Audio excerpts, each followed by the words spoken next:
स्वागत है आपका आज के एपिसोड में। चलिए शुरुआत करते हैं पिछले अभ्यास प्रश्न के साथ। प्रश्न था, निम्नलिखित कथनों पर विचार कीजिए। 1. भारत वर्तमान में वैश्विक अंतरिक्ष अर्थव्यवस्था में सबसे बड़ा अग्रणी है। भारतीय अंतरिक्ष अनुसंधान संगठन यानी इसरो वैश्विक स्तर पर सभी अंतरिक्ष एजेंसियों में शीर्ष पर है। 2. भारत में अंतरिक्ष क्षेत्र में 100% FDI की अनुमति है, जिसका उद्देश्य संभावित निवेशकों को भारतीय अंतरिक्ष कंपनियों में आकर्षित करना है।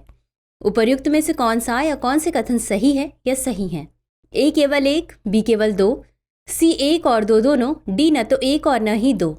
इस प्रश्न का सही उत्तर है विकल्प B केवल 2। चलिए देखते हैं इसके विश्लेषण को।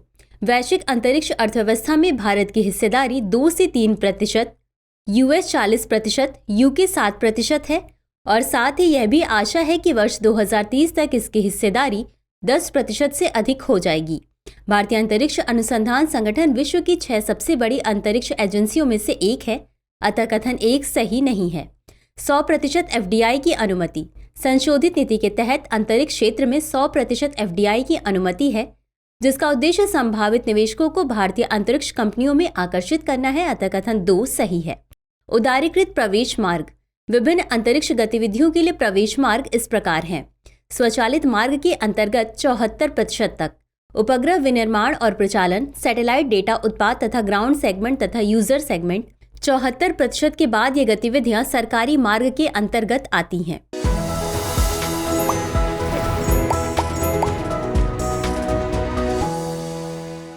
तो चलिए शुरुआत करते हैं आज के एपिसोड की। पहला प्रश्न है, निम्नलिखित कथन पर विचार कीजिए। 1.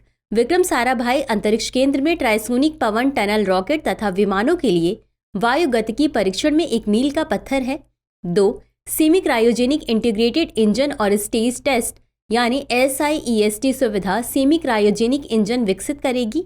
उपर्युक्त कथनों में से कौन सा या कौन से सही नहीं है या नहीं है? A केवल 1, B केवल 2, C 1 और 2 दोनों, D न तो 1 और न ही 2। इस प्रश्न का सही उत्तर है विकल्प D न तो 1 और न ही 2। चलिए देखते हैं इसके विश्लेषण को। भारत के प्रधानमंत्री ने 3 महत्वपूर्ण अंतरिक्ष बुनियादी ढांचा परियोजनाओं का उद्घाटन किया। सतीश धवन अंतरिक्ष केंद्र, श्रीहरिकोटा में SLV एकीकरण सुविधा, इसरो प्रोपल्शन कॉम्प्लेक्स, महेंद्रगिरी में सेमी क्रायोजेनिक इंटीग्रेटेड इंजन और स्टेज टेस्ट सुविधा तथा विक्रम साराभाई अंतरिक्ष केंद्र तिरुवनंतपुरम में trisonic wind tunnel. Trisonic wind tunnel rocket तथा विमानों के लिए वायुगतिकीय परीक्षण में एक मील का पत्थर है, अतः कथन 1 सही है। SIEST सुविधा अर्ध क्रायोजेनिक इंजन विकसित करेगी, जिससे पेलोड क्षमता में वृद्धि होगी। परिणाम स्वरूप 200 टन तक के थ्रस्ट वाले इंजनों का परीक्षण करने की क्षमता भी प्राप्त होगी, अतः कथन 2 सही है। अगला प्रश्न है, बिटकॉइन हॉल्विंग के संदर्भ में निम्नलिखित कथनों पर विचार कीजिए। 1. यह बिटकॉइन माइनर्स को दिए जाने वाले इनाम में 50% की कटौती को संदर्भित करता है। 2. हॉल्विंग एक क्रमादेशित घटना है जो लगभग हर 4 साल में होती है। उपर्युक्त में से कौन सा या कौन से कथन सही है या सही है? A केवल 1, B केवल 2, C 1 और 2 दोनों, D न तो 1 और न ही 2। इस प्रश्न का सही उत्तर है विकल्प C 1 और 2 दोनों। चलिए देखते हैं इसके विश्लेषण को। हाल ही में बिटकॉइन माइनर्स अपने चतुर्वर्षीय आयोजन की तैयारी कर रहे हैं, जिसे बिटकॉइन हॉल्विंग के नाम से जाना जाता है।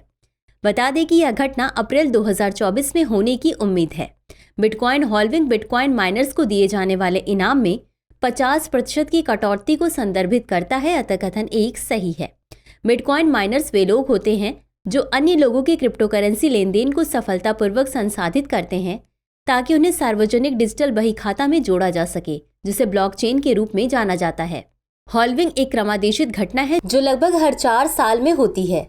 इसमें बिटकॉइन बनने की दर आधी हो जाती है, अतः कथन 2 सही है। गौरतलब है कि पिछली बिटकॉइन हॉल्विंग मई 2020 में हुई, जिससे ब्लॉक रिवॉर्ड 12.5 से घटाकर 6.25 बिटकॉइन प्रति ब्लॉक कर दिया गया। अगला प्रश्न है, न्यूरल ऑर्गेनॉइड्स के संबंध में निम्नलिखित कथनों पर विचार कीजिए। 1. न्यूरल ऑर्गेनॉइड्स मानव प्लूरिपोटेंट स्टेम सेल यानी HPSC व्युत्पन्न 3D in vitro culture system में संवर्धित होते हैं, जो विकासशील मानव मस्तिष्क की विकासात्मक प्रक्रियाओं और संगठन की पुनरावृत्ति करते हैं। 2. मानव मस्तिष्क के विकास और सिजोफ्रेनिया जैसे तंत्रिका संबंधी विकारों के अध्ययन में इनका महत्वपूर्ण अनुप्रयोग शामिल है। उपर्युक्त में से कौन सा या कौन से कथन सही नहीं है या नहीं है? A केवल 1, B केवल 2, सी एक और दो दोनों, डी न तो एक और न ही दो। इस प्रश्न का सही उत्तर है विकल्प डी, न तो एक और न ही दो। चलिए देखते हैं इसके विश्लेषण को। न्यूरल या तंत्रिका ऑर्गेनॉइड्स। न्यूरल ऑर्गेनॉइड्स, जिन्हें सेरेब्रल ऑर्गेनॉइड्स के रूप में भी जाना जाता है, मानव प्लूरिपोटेंट स्टेम सेल व्युत्पन्न 3D in vitro culture system में संवर्धित होते हैं, जो विकासशील मानव मस्तिष्क की विकासात्मक प्रक्रियाओं और संगठन की पुनरावृत्ति करते हैं। अतः कथन एक सही है। ये एक इन विट्रो 3D मस्तिष्क मॉडल प्रदान करते हैं जो मानव तंत्रिका तंत्र के लिए विशिष्ट न्यूरोलॉजिकल विकास और रोग प्रक्रियाओं के अध्ययन के लिए शारीरिक रूप से प्रासंगिक है। मानव मस्तिष्क के विकास और सिजोफ्रेनिया जैसे तंत्रिका संबंधी विकारों के अध्ययन में इनका महत्वपूर्ण अनुप्रयोग शामिल है। अतः कथन 2 सही है। अगला प्रश्न है, निम्नलिखित कथनों पर विचार कीजिए। 1. बिटकॉइन एक प्रकार की डिजिटल मुद्रा है जो किसी को भी त्वरित भुगतान करने में सक्षम बनाती है। 2. भारत में crypto currency virtual digital asset श्रेणी में आती है और कराधान के अधीन नहीं है। उपर्युक्त में से कौन सा या कौन से कथन सही है या सही है? ए केवल एक, बी केवल दो, सी एक और दो दोनों, डी न तो एक और न ही दो। इस प्रश्न का सही उत्तर है विकल्प ए केवल एक। चलिए देखते हैं इसके विश्लेषण को। बिटकॉइन एक प्रकार की डिजिटल मुद्रा है जो किसी को भी त्वरित भुगतान करने में सक्षम बनाती है। अतः कथन एक सही है। भारत में crypto currency virtual digital asset श्रेणी में आती है और कराधान के अधीन है। अतः कथन 2 सही नहीं है। क्रिप्टो करेंसी ट्रेडिंग से उत्पन्न मुनाफे पर अतिरिक्त 4% उपकर के साथ 30% की दर से कर लगाया जाता है। वर्ष 2022 में आरबीआई ने अपनी स्वयं की central bank digital currency launch की, जिसे ई रूपी के नाम से जाना जाता है, जो ब्लॉकचेन तकनीक पर आधारित है। अगला प्रश्न है, संयुक्त राष्ट्र पर्यावरण सभा के संबंध में निम्नलिखित कथनों पर विचार कीजिए। 1. यह पर्यावरण के संबंध में विश्व की सर्वोच्च स्तरीय निर्णायक संस्था है। 2.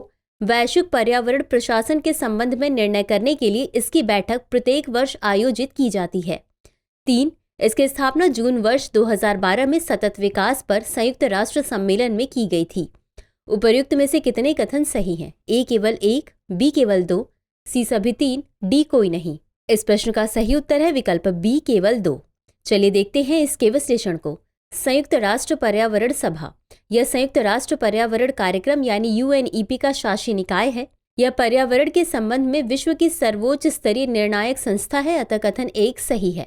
इस सभा में संयुक्त राष्ट्र के 193 राष्ट्र सदस्य शामिल होते हैं तथा वैश्विक पर्यावरण प्रशासन के संबंध में निर्णय करने के उद्देश्य के साथ इसका आयोजन प्रत्येक दूसरे वर्ष किया जाता है। अतः कथन 2 सही नहीं है। इसका गठन जून 2012 में सतत विकास पर संयुक्त राष्ट्र सम्मेलन के दौरान किया गया था, जिसे RIO+2O भी कहा जाता है। अतः कथन 3 सही है। अगला प्रश्न है, गूगल डीप माइंड के जिनी के बारे में निम्नलिखित कथनों पर विचार कीजिए। 1. यह मॉडल अवर्गीकृत इंटरनेट वीडियो का उपयोग कर बिना पर्यवेक्षित तरीके से प्रशिक्षित पहला जनरेटिव इंटरैक्टिव एनवायरनमेंट है। 2. यह मॉडल सिंथेटिक इमेजेस, चित्रों और रेखाचित्रों के माध्यम से विविध खेलने योग्य वीडियो गेम्स उत्पन्न कर सकता है। उपर्युक्त कथनों में से कौन सा या कौन से सही है या सही है? ए केवल एक, बी केवल 2, सी एक और दो दोनों, डी न तो एक और न ही दो। इस प्रश्न का सही उत्तर है विकल्प सी, एक और दो दोनों। चलिए देखते हैं इसके विश्लेषण को। गूगल डीप माइंड जिनी। गूगल डीप माइंड एक ब्रिटिश अमेरिकी एआई अनुसंधान प्रयोगशाला है जो गूगल की सहायक कंपनी है। डीप माइंड लंदन में स्थित है और इसके अनुसंधान केंद्र कनाडा, फ्रांस, जर्मनी तथा अमेरिका में स्थित हैं। जिनी एआई यानी कृत्रिम बुद्धिमत्ता प्रस्तुत किया है। यह एक नवीन मॉडल है जो केवल टेक्स्ट अथवा इमेज प्रॉम्प्ट से इंटरैक्टिव वीडियो गेम विकसित कर सकता है। जेनरेटिव इंटरैक्टिव एनवायरनमेंट्स एक फाउंडेशन वर्ल्ड मॉडल है जिसे इंटरनेट से प्राप्त वीडियो का उपयोग कर प्रशिक्षित किया गया है। यह मॉडल सिंथेटिक इमेजेस, चित्रों और रेखाचित्रों के माध्यम से विविध खेलने योग्य वीडियो गेम उत्पन्न कर सकता है। अतः कथन 2 सही है। यह मॉडल अवर्गीकृत इंटरनेट वीडियो का उपयोग कर बिना पर्यवेक्षित तरीके से प्रशिक्षित पहला जनरेटिव इंटरैक्टिव एनवायरनमेंट है। अतः कथन 1 सही है। अगला प्रश्न है, निम्नलिखित कथनों पर विचार कीजिए। 1. इस्तांबुल सहयोग पहल यानी ICI व्यापक मध्य पूर्व क्षेत्र में गैर नाटो देशों को क्षेत्रीय सुरक्षा को बढ़ाने के उद्देश्य से नाटो के साथ सहयोग करने का अवसर प्रदान करती है। 2. नाटो प्लस एक सुरक्षा गठबंधन को दर्शाता है जिसमें नाटो तथा 5 अमेरिकी संधि सहयोगी यथा ऑस्ट्रेलिया, न्यूजीलैंड, जापान, इजराइल एवं दक्षिण कोरिया शामिल हैं। उपर्युक्त में से कौन सा या कौन से कथन सही नहीं है या नहीं है? ए केवल एक, बी केवल 2, सी एक और दो दोनों, डी न तो एक और न ही दो। इस प्रश्न का सही उत्तर है विकल्प डी, न तो एक और न ही दो। चलिए देखते हैं इसके विश्लेषण को।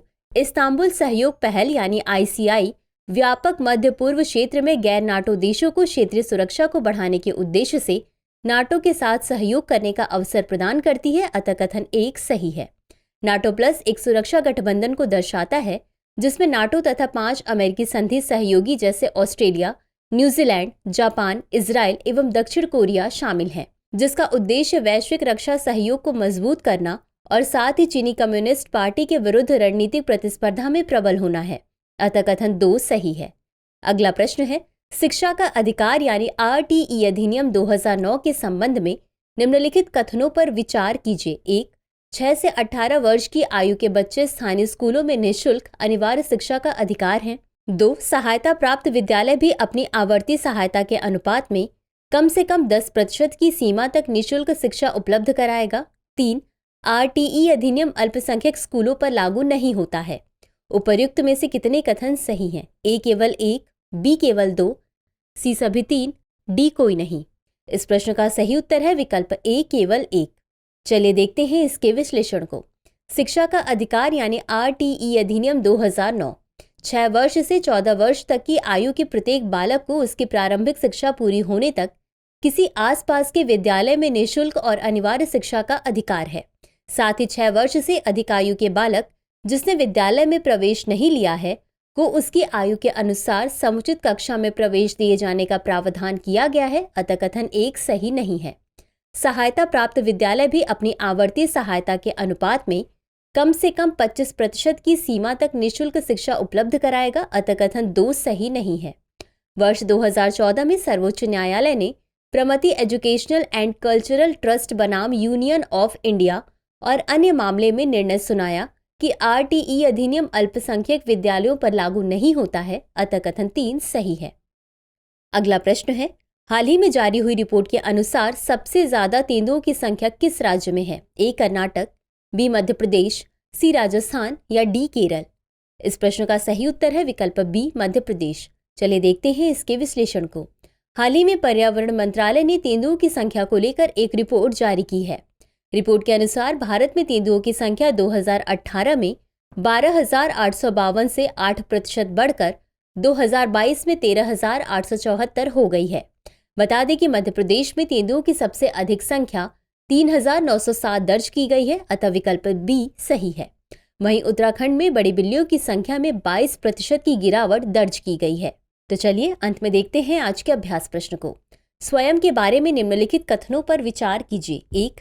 इसका उद्देश्य यह सुनिश्चित करना है कि देश में प्रत्येक छात्र को सस्ती कीमत पर सर्वोत्तम गुणवत्ता वाली उच्च शिक्षा मिल सके। 2. इसे साल 2018 में शिक्षा मंत्रालय द्वारा लॉन्च किया गया था। उपर्युक्त में से कौन सा या कौन से कथन सही है या सही हैं? A केवल 1, B केवल 2, C 1 और 2 दोनों, D न तो 1 और न ही 2। इस प्रश्न का उत्तर कमेंट बॉक्स में जरूर दें। आज के लिए बस इतना ही, शुक्रिया। डियर व्यूअर्स, अपने एग्जाम की तैयारी को और बेहतर करने के लिए हमारे चैनल को लाइक, शेयर और सब्सक्राइब करना न भूलें।